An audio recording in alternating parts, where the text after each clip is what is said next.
Hello, ladies and gentlemen, and welcome to a Monday edition of the Steel City Sports Report, where we talk all things Steelers, Penguins, and Pirates. I am your host, Brady Vini, and today's report includes the Steelers take down the Ravens and alone are atop the AFC North. Other Pittsburgh athletes show up to support the Steelers, and the Pittsburgh Penguins split in ugly weekend series. As always, please be sure to like, comment, and share this video, as well as subscribe to the channel. Now let's get into the first news story of the day.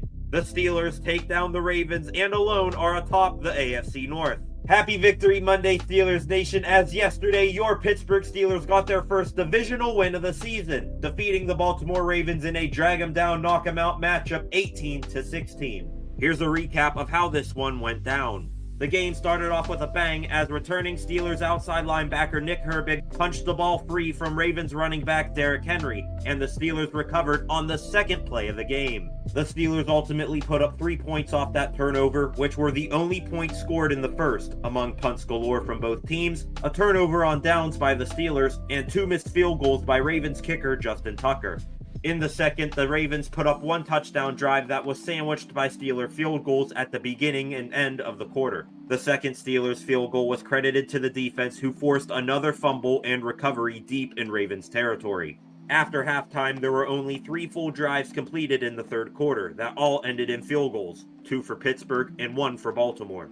And finally, the fourth quarter was the most entertaining frame of the game. The quarter started off with a Ravens punt followed by INTs for both teams. In the red zone, Steelers quarterback Russell Wilson lobbed the ball up for tight end Darnell Washington, but it went right to the waiting arms of Ravens corner Marlon Humphrey. 2 plays later, it looked like Ravens quarterback Lamar Jackson had a first down completion down the sideline to his running back Justice Hill, but a member of the Steelers defense, who will be getting an MVP recognition for this game in a minute, made an insane no-look interception. For the third time of the game, the Steelers only got a field goal off of a turnover by the defense, which left the score 18-10 Steelers. With 3:35 left in the game, the Ravens went on a 9-play touchdown drive, capped off with a 16-yard TD pass to wide receiver Zay Flowers. The Ravens needed a 2-point conversion to tie the game. On the 2-point try, Jackson ran left to try to get into the end zone, but Steelers corner Joey Porter Jr. bottled him up and took him down for the stop. The Steelers offense would then get a first down on 3 tries to end the game.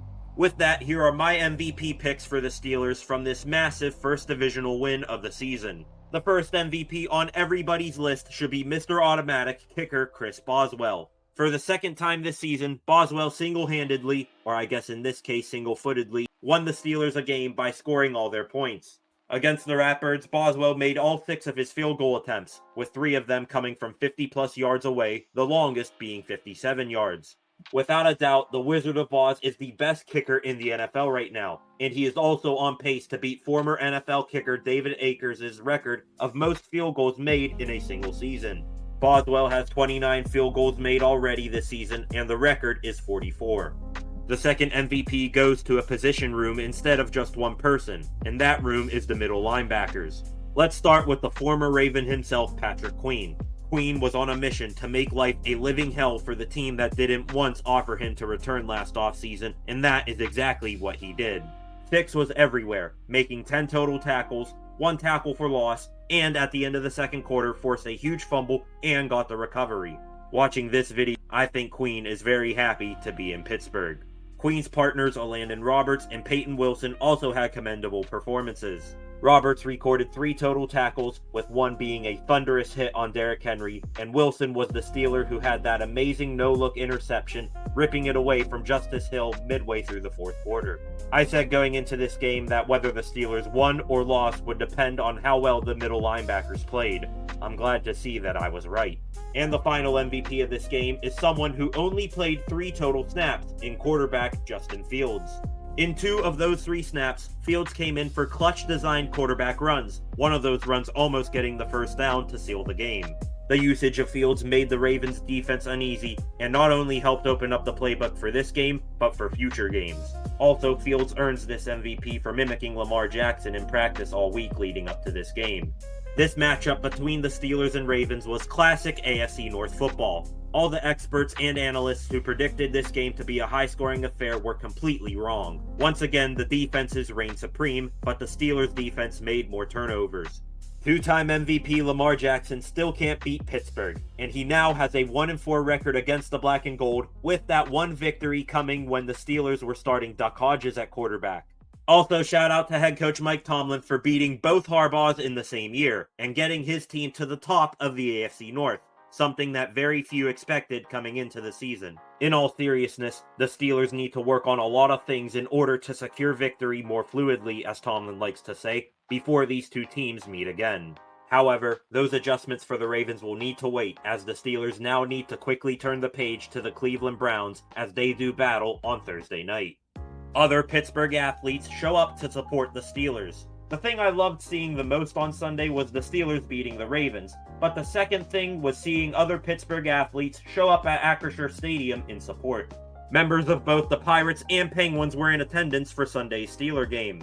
Firstly, Pirates pitcher Paul Skeens and his girlfriend Livy Dunn got to be on the sideline for pregame warmups, and later Skeens was shown on the Jumbotron waving a terrible towel. Representing the Penguins was forward Michael Bunting and defenseman Erik Karlsson, who took a small break from the hustle and bustle of the ongoing hockey season to attend yesterday's game. Throw in a handful of Steelers alumni, including offensive lineman Alejandro Villanueva and David DeCastro, along with linebacker Joey Porter. The whole city of Pittsburgh showed up and showed out for the biggest Steelers game of 2024 so far. And finally, the Penguins split an ugly weekend series. This past weekend, the Pittsburgh Penguins split their series of games, losing 6-2 to the Columbus Blue Jackets on Friday, but getting a 4-3 shootout victory over the San Jose Sharks on Saturday. Goaltender Tristan Jarry started Friday's game against the Blue Jackets and gave up 2 goals on the first 3 shots he faced. Things just continued to spiral downward after that, as Columbus ended up putting in 6 goals on 40 shots. The night after, back in Pittsburgh, the Penguins once again blew another lead, but instead of it being 2 goals, this time it was 3. What frustrated me the most wasn't the Pens blowing another multi-goal lead, because fans have become used to that. It was making Sharks goaltender Mackenzie Blackwood look like Martin Brodeur for the second half of the game. Thankfully, Sidney Crosby and Evgeny Malkin are still good in shootouts, so the Pens walked away with the extra point.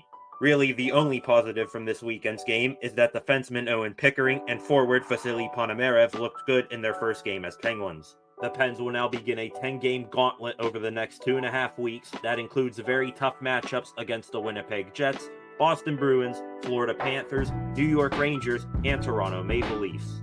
Game 1 of this gauntlet is tomorrow night when they host old friend Jake Gensel and his new team, the Tampa Bay Lightning. Puck drop for that tilt is scheduled for 7 p.m. And with that, ladies and gentlemen, that wraps up a Monday edition of the Steel City Sports Report. Again, please be sure to like, comment, and share this video, as well as subscribe to the channel. Thank you all for watching, and I will see you guys back here tomorrow with some more Pittsburgh sports news.